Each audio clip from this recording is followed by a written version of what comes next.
সাধনা করছে, এত কষ্ট করছে। আমার বাবা নিজে না খেয়ে আমাকে খাওয়াইছে, আমার বাবা নিজের না পরে আমাকে কত সুন্দর জামা পরাইছে, আমার বাবার পায়ে জুতা ছিল না, আমাকে কত দামি জুতা পরাইছে। বিদেশে থাকিয়া জীবনটাকে শেষ করিয়া ফলাইছে। মাওলা হে, আমার বাবাকে মাফ করিয়া দাও, আমার বাবাকে ক্ষমা করিয়া দাও। তুমি কি হাদিসের ওই ঘটনা দেখো নাই, হাদিস পড়ো নাই?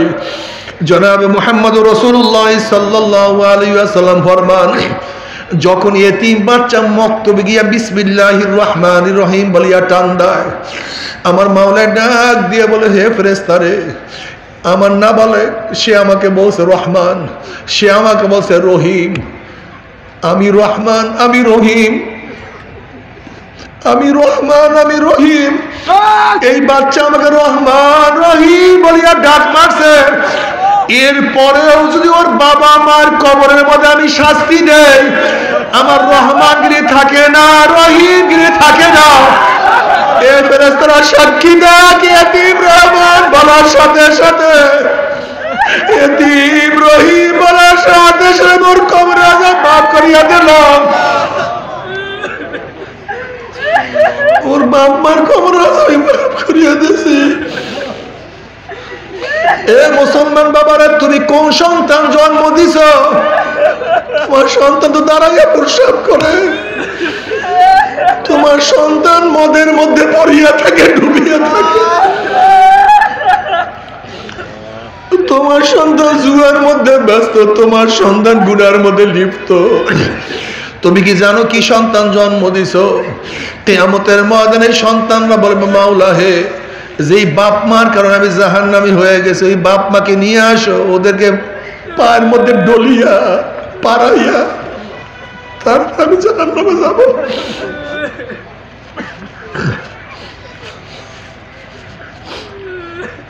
আল্লাহর কসম করিয়া বলিয়া তুইয়া গেলাম, যদি নেককার দিনদার সন্তান তৈরি করতে পারো,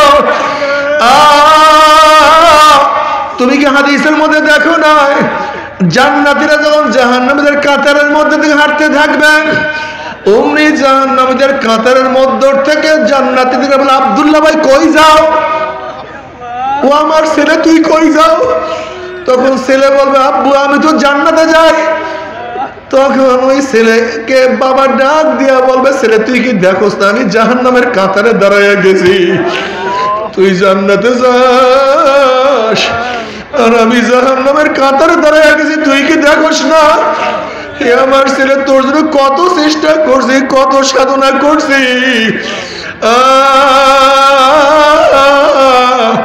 তুই মাদ্রাসায় পড়াশোনা করছ, আমি তোকে কত টাকা পাঠাইয়া দিছি, তোকে ভালো খাওয়াবার জন্য কত চেষ্টা করছি, আজকে তোর বাবা জাহান্নামের কাতারে দাঁড়াইয়া গেছে।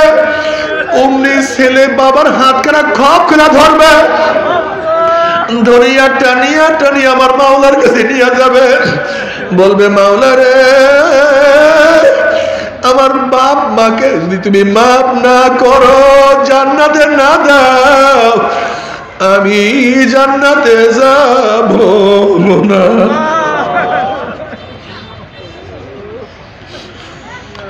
আমার যুবক বাবার, আমার মুরব্বী বাবার, আমার পর্দার মা বোনেরা, বাবারা দুনিয়াতে কয়দিন থাকবো, কয়দিন?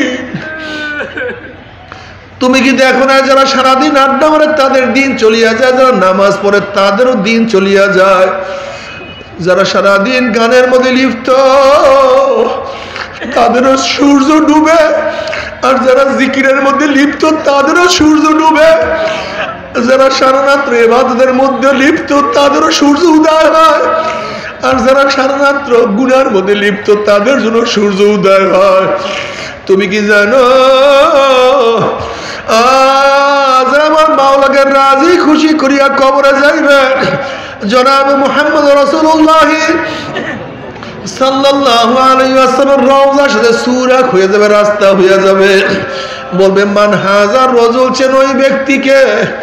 যুবক দেখবেন নবীর মাথার সাথে তার মাথার মিল, নবীর চেহারার সাথে তার চেহারার মিল, নবীর পোশাকের সাথে তার পোশাকের মিল, নবীর দলের সাথে তার দলের মিল, নবীর নীতি আদর্শের সাথে তার নীতি আদর্শের মিল, নবীর সাথে তার নেতার মিল। অমনি বলবে যে আমার নবী জনাবে মুহাম্মদুর রাসূলুল্লাহ সাল্লাল্লাহু আলাইহি ওয়াসাল্লাম। আল্লাহ তোমার নবীকে চেনার তৌফিক দিয়ে দিও। আমিন আমিন। আল্লাহ তোমার নবীকে চেনার তৌফিক দিয়ে দিও আল্লাহ। অমনি আমার মাওলা ডাক দিয়ে আমার সাদাকা দিয়ে আমার বন্যা সত্য কথা বলছে, ওয়াফরুশুল ফরাশা মিনাল জান্নাহ ওয়াল বিসু মিনাল জান্নাহ। আমার বান্দা বান্দির গায়ের মধ্যে জান্নাতের পোশাক লাগায়া দে, জান্নাতের বিছানা বিছায়া দে, জান্নাতের নাজ নিয়ামতের গোটা কবরটাকে ভরিয়া দে। আল্লাহ কবুল করিয়া নাও। বাবারা আমার ফের রাগ করিও না, তুমি তোমার কবরে রওনা করছো, আমি আমার কবরে রওনা করছি। তুমি তোমার প্রশ্নের জবাব দিবা মান রব্বুকা, তুমি তোমার প্রশ্নের জবাব দিবা মা দীনুকা, তুমি তোমার প্রশ্নের জবাব দিবা মা নবী ও মান নবিয়ুকা।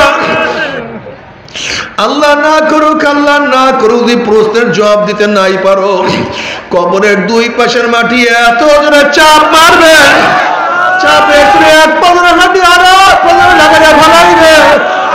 যদি জবাব দিতে না পারো, গোটা কবরটাকে না আগুনে ভরিয়া দেবে। আল্লাহ মাফ করিয়া দাও।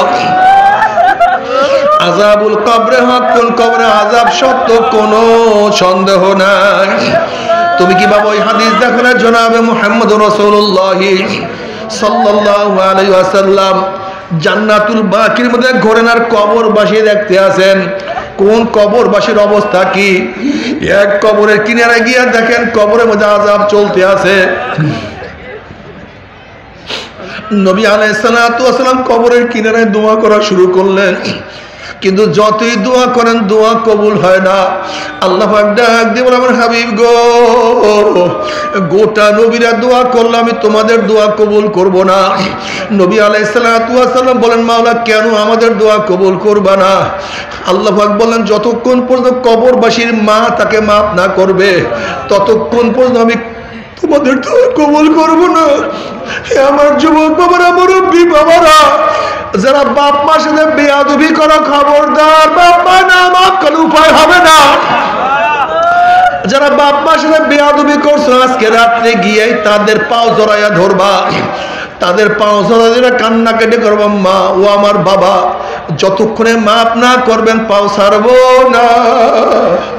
ওয়াদা করলাম আর কোনোদিন বেয়াদবি করবো না। আল্লাহ তুমি মাফ করিয়া দিও। যাদের বাপ মা মারা গেছে কবরের কিনারে গিয়া বারবার জিয়ারত করো, বেশি বেশি দান সদকা করতে থাকো।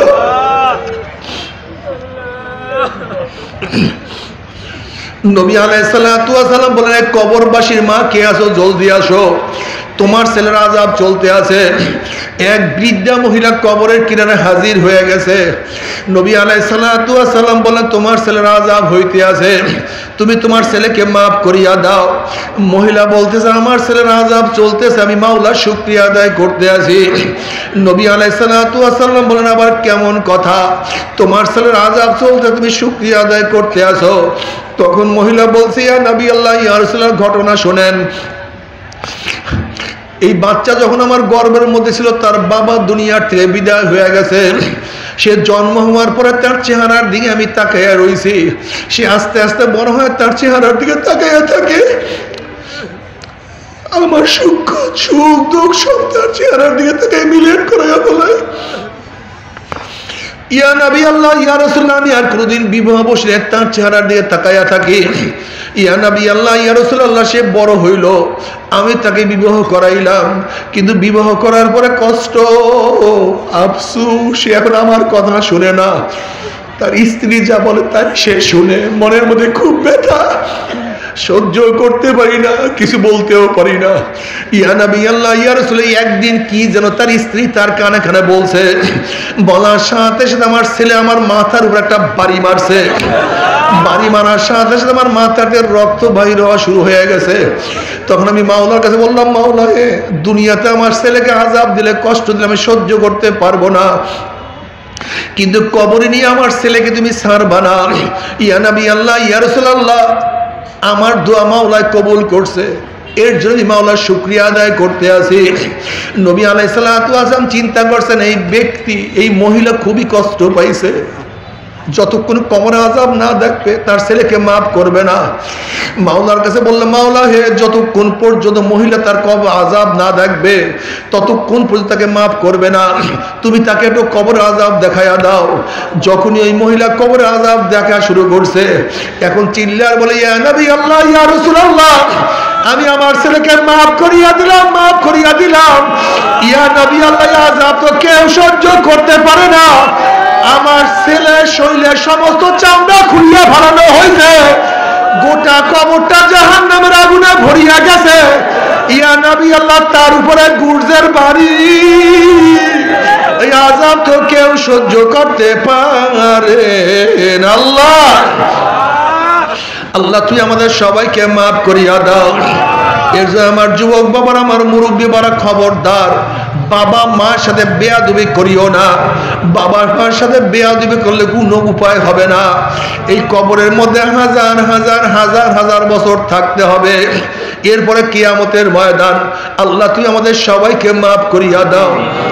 বালেগ হওয়ার পর থেকে মৃত্যুর আগ পর্যন্ত যত ন্যাক করছো, যত গুনাহ করছো, সমস্ত ন্যাক এবং সমস্ত গুনাহকে ওজন করা হবে। যদি ন্যাকের পাল্লা ওজন হইয়া যায়, আমার মাওলার জান্নাতের ফয়সালা করিয়া দিবে। আল্লাহ সবাইকে কবুল করিয়া নেন, আল্লাহ সবাইকে কবুল করিয়া নেন। আল্লাহ ন্যাকের পাল্লা ওজন করিয়া দিয়েন। আর যদি নেকের পাল্লা হালকা হইয়া যায়, গুনার পাল্লা ভারী হইয়া যায়, আল্লাহ জাহান্নামের ফয়সালা করিয়া দিবে। আল্লাহ, তুমি আমাদের সবাইকে মাফ করিয়া দাও। তুমি কি জানো জাহান্নাম কোন জিনিস? জাহান্নামের মধ্যে জাহান্নামীদের একটা পোশাক পরাইয়া দেওয়া হবে, সুতির কোনো পোশাক না, উলের কোনো পোশাক না, রেশমি কাপড়ের কোনো পোশাক না। ওই জামাটা হবে জাহান্নামের আগুনের জামা। ওই জাহান্নামের আগুনের জামা যখন জাহান্নামকে পরাইয়া দেওয়া হবে, শরীরের সাথে এমন ভাবে সেট হয়ে যাবে, জাহান্নামী জামা ছেড়ার যত চেষ্টা করবে, জামা ছেড়তেও পারবে না, সহ্য করতে পারবে না। ওই জাহান্নামের জামার আগুন সমস্ত চামড়া গোশত পুরাইয়া সারকার করিয়া ফেলাইবে। আল্লাহ, তুই আমাদের সবাইকে মাফ করিয়া দাও, সবাইকে ক্ষমা করিয়া দাও। ও আমার যুবক বাবারা, আমার মুরব্বী বাবারা, ও আমার পর্দালে মা বোনেরা, আমার শেষ বয়ানটা খুব ভালো মতো মনে রাখার চেষ্টা করিও। বাবারে, মূর্খ থাকার জন্য চেষ্টার প্রয়োজন হয় না, ভালো শিক্ষিত হওয়ার জন্য চেষ্টার প্রয়োজন। জেলখানায় যাওয়ার জন্য সাধনা করার দরকার হয় না, বালাখানা ওঠার জন্য সাধনার প্রয়োজন হয়। জঙ্গল ফলাবার জন্য চেষ্টার প্রয়োজন হয় না, ফসল ফলাবার জন্য চেষ্টার প্রয়োজন হয়।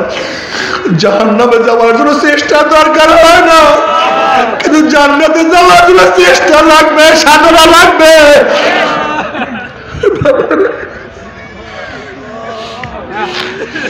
জান্নাতে যাওয়ার জন্য সাধনা লাগবে, চেষ্টা লাগবে। সাধনা ব্যতীত কেউ মাওলার জান্নাতে যাইতে পারবে না। আল্লাহ,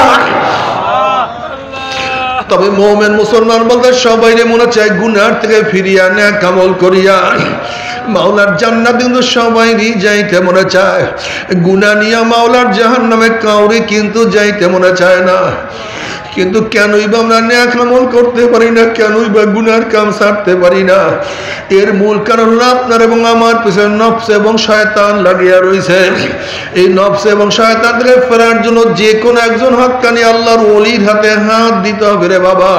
খবরদার, বর্তমান জমানায় পীর মুরিদের নামে ভেজাল, ব্যবসা, দলাদলি, হিংসা, হাসাদে পরিণত হয়ে গেছে। সমস্ত আল্লাহর ওলির একমত যে এই পীরের 5 জন মুরিদের মধ্যে কমপক্ষে 3 জনকে দেখবেন আলহামদুলিল্লাহ সুন্নাত মাফিক আমল আখলাক মজবুত হয়ে যাইতে আছে, গুনার কাম ছাড়তে আছে, নেকের আমল ধরতে আছে, কলব নরম হইয়া চোখে পানি আসতে আছে। বৃক্ষ তোর নাম কি, ফলের পরিচয়। আমি চরমুনাই বুঝি না, চরমুনার দাওয়াত প্রশংসা প্রচার প্রসার করার জন্য আসি না রে বাবা। চরমুনায় যাওয়ার তোমার কোনো দরকার নাই, কোনো দরকার নাই, কোনো দরকার নাই। তুমি যার কাছে গিয়া পারো গুনার কাম সারো, নেকের আমল ধরো, কলব নরম করিয়া চোখে পানি নিয়া মাওলার কবরে যাইও। যেরকম দুনিয়ার ঘরে আগুন লাগলে পানি ছাড়া নিবানো যায় না, ঠিক তদ্রুপ তোমার এবং আমার গুনার দ্বারা যে জাহান্নামের আগুন জ্বলিয়া রইছে, চোখের পানি ছাড়া জাহান্নামের আগুন নিবানো সম্ভব না। কাজে বাবা আমার জন্য দোয়া চাই, আমিও দোয়া করি, সবাই সবার জন্য প্রাণ খুলিয়া দোয়া করো, যেন কিয়ামতের ময়দানে গলাগলি বাঁধিয়া মাওলা একসাথে জান্নাতে যাওয়ার তৌফিক দিয়া দেয়। আল্লাহুম্মা আমিন, আল্লাহুম্মা আমিন। আমার পর্দায় মা বোনেরা দুই হাত তুলিয়া মাওলার দরবারে কান্দো আর মাওলার কাছে মাপ চাও।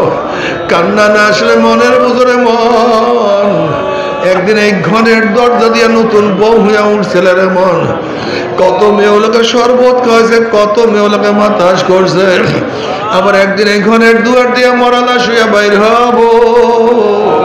ছেলে কানবে মা করে, মেয়ে কানবে মা করে, ওরে মন জবাব তোমার দিব।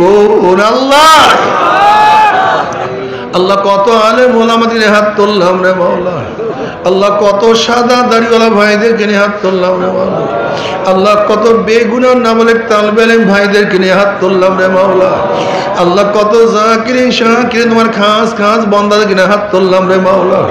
আল্লাহ আমি তো গুনাহগার, আমার গুনার দিকে না তাকাইয়া তোমার যেই বান্দার হাত পছন্দ হয়, তোমার যেই বান্দার হাত পছন্দ হয় তার উপর আমাদের সবার গুনাহ কথা মাফ করে দাও। আল্লাহ তুমি মাফ করবাই না, ক্ষমা করবাই না, তাহলে তোমার বান্দার এখানে কেন আসছে? কি পাওয়ার জন্য আসছে, কি চাওয়ার জন্য আসছে? আমরা দুনিয়া পাওয়ার জন্য আসি নাই, দুনিয়া চাওয়ার জন্য আসি নাই, দুনিয়ার বিপদে পড়িয়াও আসি নাই। কেউ নামাজ কাজা করিয়া ফেলাইছে, কেউ রোজা ছাড়িয়া দিছে, কেউ বেপরদ অপকর্মের মধ্যে লিপ্ত হয়ে গেছে, কেউ হারাম কবিরা গুনাহ করিয়া ফেলাইছি। আল্লাহ আমরা জাহান্নামের কাজ করিয়া ফেলাইছি। আল্লাহ জাহান্নামের খাতার থেকে আমাদের নামটা কাটিয়া দাও। আল্লাহ জাহান্নামের খাতার থেকে আমাদের নামটা কাটিয়া দাও।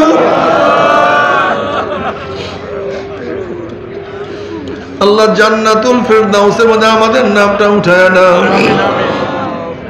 আল্লাহ আমার যুবক বাবাদেরকে কবুল করিয়া নাও, আমার মুরব্বী বাবাদেরকে কবুল করিয়া নাও। আল্লাহ আমার মা বোনদেরকে কবুল করিয়া নাও। আল্লাহ আমরা যারা হাত তুললাম জানি না কার মা নাই, জানি না কার বাবা নাই, স্ত্রী নাই, স্বামী নাই, দাদা নাই, দাদু নাই, নানা নাই, নানু নাই, ভাই নাই, বন্ধু নাই, আত্মীয় নাই, স্বজন নাই। আল্লাহ তারা কবরে শুয়ে আছে, জানি না। আল্লাহ তাদের কবর আযাবকে মাফ করে দাও, তাদের কবরকে জান্নাতের বাগিচা বানায় দাও। খাস করে আমাদের শাইখ মুর্শিদের কবরকে জান্নাতের বাগিচা বানায় দাও। মা দাদা সহ तमाम দুনিয়ার মাশায়েখদের মাকামকে জান্নাতের মধ্যে বুলন্দ করে দাও। আমাদের আল্লাহ তোমার খাস গোলাম বান্দা কবুল করে নাও। রব্বানা হাব লানা মিন আজওয়াজিনা ওয়া যুররিয়াতিনা